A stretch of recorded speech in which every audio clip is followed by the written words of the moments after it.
조선 후기 마포나루는 온갖 물자가 모여드는 상업의 중심지였습니다. 특히 김장철이 다가오면 새우젓 장수들의 치열한 경쟁이 벌어졌지요. 강서방이 또 황해의 새우를 몽땅 쓸어갔다더군. 그놈의 눈치 한번 빠르지. 기재값을 올리려고 술을 쓰는 거겠지. 어디 그뿐이야? 평안도 곡물단까지 손을 뻗쳤다는데. 강명한, 그는 한양에서 손꼽히는 새우젓 도매상이었습니다. 본래 양반가의 서자로 태어났으나 어려서부터 비범한 상수를 보여 이제는 수십 척의 선단을 거느린 거상이 되었지요. 우리 서방님 이번에 또 큰돈 버셨다며. 평양 감사도 못 말린다니까. 하지만 그에게도 치명적인 약점이 있었으니 바로 여자였습니다. 특히 기생들의 교태에는 약한 면이 있었지요. 강서방 말이야. 저번에 평양기생 하나 데려와서 전량을 뿌렸다더군. 에이, 천냥이면 무슨, 이천냥은 좋게 됐을 거야. 강명한의 이런 약점을 눈여겨보니가 있었으니 바로 명월관의 주모 월선이었습니다. 저 자를 끌어들이면 우리 명월관이 한양 제일의 권세를 누릴 수 있을 게야. 월선은 특별한 미끼를 준비하고 있었습니다. 바로 매화라는 기생이었지요. 매화는 본래 안동 김씨 가문의 규수였습니다. 증조부 때는 정승을 지낸 명문가였으나 아버지 대에 이르러 정치적 몰락을 겪었지요. 16의 나이에 명월관으로 팔려온 매화는 자신의 고고한 품격만은 잃지 않았습니다. 저 계집을 보시오. 양반 가교수처럼 도도하게 구는구먼. 그래서 더 탐이 나는 거요. 저런 여인을 차지한다면 얼마나 좋을까? 월선은 3년이란 시간 동안 매화를 특별히 관리했습니다. 여느 기생들처럼 쉽게 몸을 허락하지 않게 하고 시와 검은고로 손님들의 마음만 살짝 건드리게 했지요. 매화야? 넌 보통의 기생들과는 달라. 남정네들의 유혹에 쉽사리 넘어가선 안 돼. 걱정 마세요, 언니. 남정네들의 유혹 따위에 흔들리지 않을게요. 그러던 어느 날 강명한이 처음 매화를 보게 되었습니다. 달빛 아래 검은고를 타는 그녀의 모습은 마치 하늘에서 내려온 선녀 같았지요. 아가씨, 그 검은고 소리 참으로 말구려. 강명한은 처음으로 자신의 거만한 태도를 내려놓았습니다. 매화 앞에서는 그저 한 사내일 뿐이었지요. 소녀의 보잘것없는 솜씨를 칭찬해 주시니 몸 둘 바를 모르겠습니다. 매화는 부끄러운 듯 고개를 숙였습니다. 그 모습이 더욱 강명한의 마음을 흔들어 놓았지요. 주모, 매화를 불러주시오. 그날부터 강명한은 명월관의 단골이 되었습니다. 하지만 매화는 쉽게 마음을 열지 않았지요. 나리, 소녀는 아직 마음의 준비가 되지 않았나이다. 돈이 문제라면 얼마든지 줄 수 있다. 네가 원하는 것이라면 무엇이든 할 수 있는 능력이 있는 조선 제1의 거상이 바로 나다. 돈으로 매길 수 없는 것들도 있사옵니다. 매화의 고고한 거절에 강명한은 더욱 집착하기 시작했습니다. 장사도 뒷전이었지요. 서방님, 황해도 새우철이 다가오는데 이리 손 놓고 있어도 괜찮겠습니까? 시끄럽다. 내 일에 참견하지 마라. 조아들의 걱정을 귓전으로 흘리며 강명한은 매일 밤 명월관을 찾았습니다. 서방님, 큰일 났습니다. 평안도 장사꾼들이 우리 선단과의 계약을 끊겠다고 합니다. 어느 날 집사가 급한 소식을 전했습니다. 강명한의 자리가 비어있는 동안 다른 상인들이 그의 자리를 노리고 있었던 것입니다. 관두라고 해라. 그놈들이 어찌한다고 흔들릴 내가 아니다. 하지만 강명한의 말투는 예전 같지 않았습니다. 매화에 대한 생각이 그의 머릿속을 가득 채우고 있었기 때문이지요. 이번 새우철만이라도 직접 가보셔야 할 것 같습니다. 알았다. 알았다고. 내일은 꼭 가볼 테니 어여 물러나거라. 하지만 그 내일은 결코 오지 않았습니다. 매일 밤 명월관을 찾는 강명한의 발걸음이 무거워질 때마다 매화는 조금씩 마음의 문을 열어주는 듯했기 때문입니다. 나으리, 이제는 소녀도 나리의 진심을 알 것 같사옵니다. 매화야, 드디어 네가 내 진심을 알아주는구나. 하지만 소녀에겐 아직 시간이 좀 더 필요하옵니다. 어허, 아직도 더 시간이 필요하단 말이냐? 매화의 말 한마디에 강명하는 새우젓 천독도 아깝지 않았습니다. 오히려 황해 바다의 모든 것을 바치고 싶은 심정이었지요. 서방님, 진정 큰일 났습니다. 평안도에서 김첨지가 가격을 시끄럽다. 오늘 밤이 매화의 중요한 거사를 앞두고 있거늘 김첨지가 우리 새우젓 값을 반으로 낮췄다고 합니다. 우리 물건이 전부 창고에 묵혀 있는데 강명하는 처음으로 등골이 서늘해졌습니다. 그동안 그가 쌓아올린 새우젓 장사의 명성이 하루아침에 무너질 수도 있다는 생각이 들었지요. 강서방이 이제 끝났다더군. 그러게 말일세. 명월관 기생년한테 빠져서 정신 못 차리더니만. 아니, 그게 아니라 평안도 김첨지가 이번에 통큰 장사를 벌였다네. 강서방 선단의 10배는 될 걸세. 나루터의 수군거림이 강명한의 귀에 들려왔습니다. 하지만 그날 밤 매화가 처음으로 그의 손을 잡아주었지요. 나으리, 오늘 밤만은 아무 말 말고 매화 곁에 있어 주시와요. 매화의 달콤한 속삭임에 강명한은 다시 모든 것을 잊었습니다. 서방님, 이제 진짜 큰일 났습니다. 뱃사공들이 모두 들고 일어났습니다. 집사의 얼굴이 하얗게 질려 있었습니다. 새우젓 값이 폭락하자 뱃사공들이 들고 일어난 것입니다. 당장 새우젓이라도 팔아서 월급을 주지 않으면 큰일이 벌어질 것 같습니다요. 알았다. 얼른 창고를 털어서 살걸 지불하도록 해라. 하지만 이미 늦었습니다.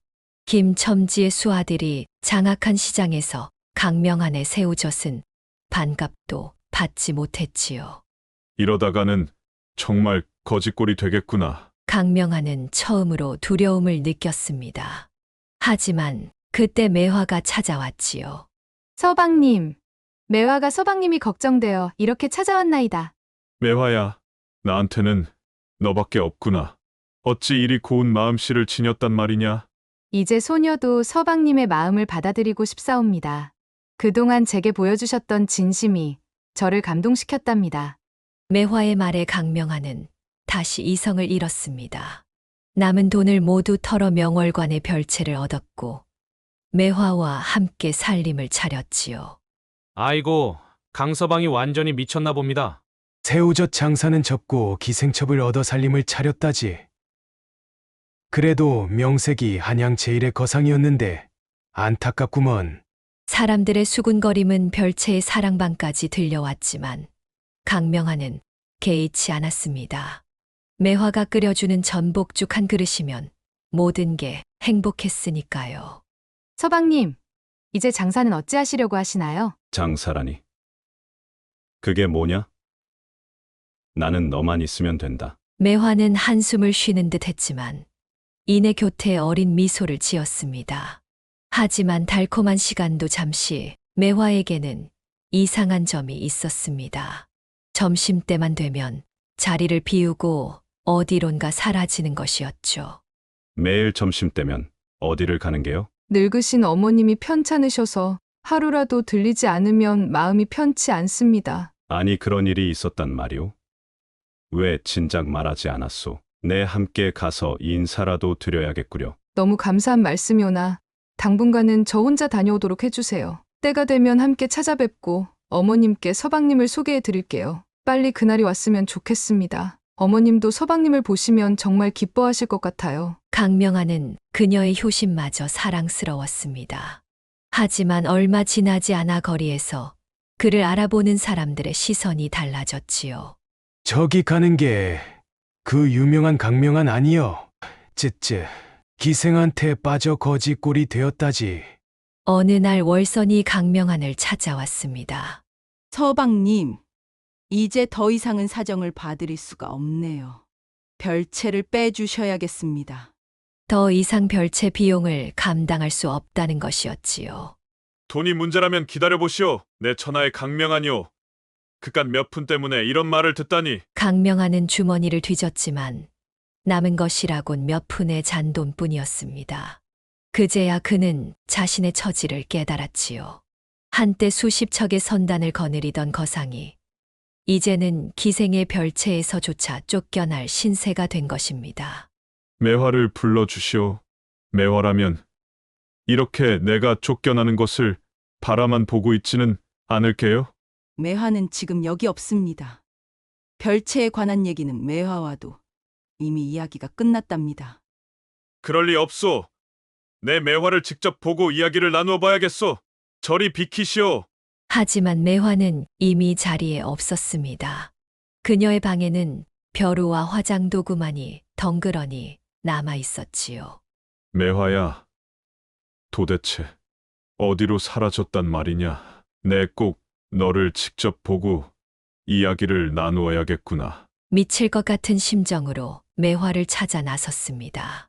그리고 마침내 그녀가 말했던 병든 어머니의 집을 찾아갔지요. 문을 두드리자 웬 노파가 나와 말했습니다. 아가씨와 만나시려면 선약을 하셔야지요. 문을 연 노파의 말에 강명하는 얼음장 같은 물을 뒤집어 쓴 듯 온몸이 얼어붙었습니다. 선약이라니, 그게 무슨 말이오? 여기는 매화의 어머님 댁이 아니란 말이오?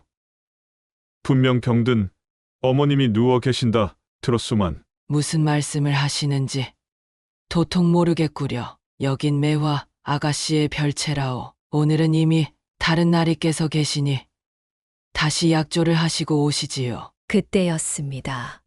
안에서 은은한 검은고 소리가 들려왔고 이어 남자의 웃음소리가 새어나왔지요. 매화야, 오늘도 검은고 솜씨가 일품이구나. 과찬이십니다. 서방님과 함께하니 소저의 손이 나비처럼 날아다니는 것 같습니다. 분명 매화의 목소리였습니다.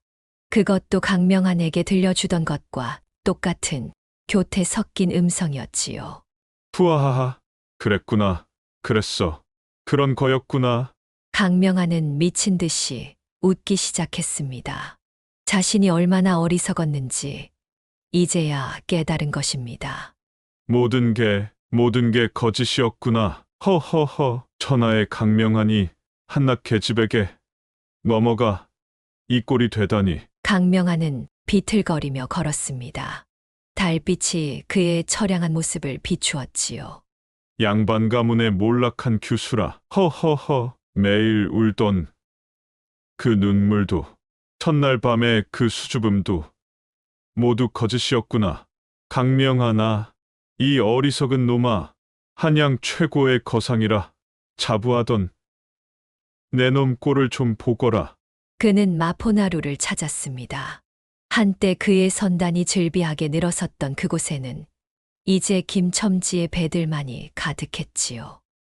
여보시오. 혹시 자비를 할 일꾼이라도 필요하지 않소? 하지만 아무도 그를 알아보지 못했습니다.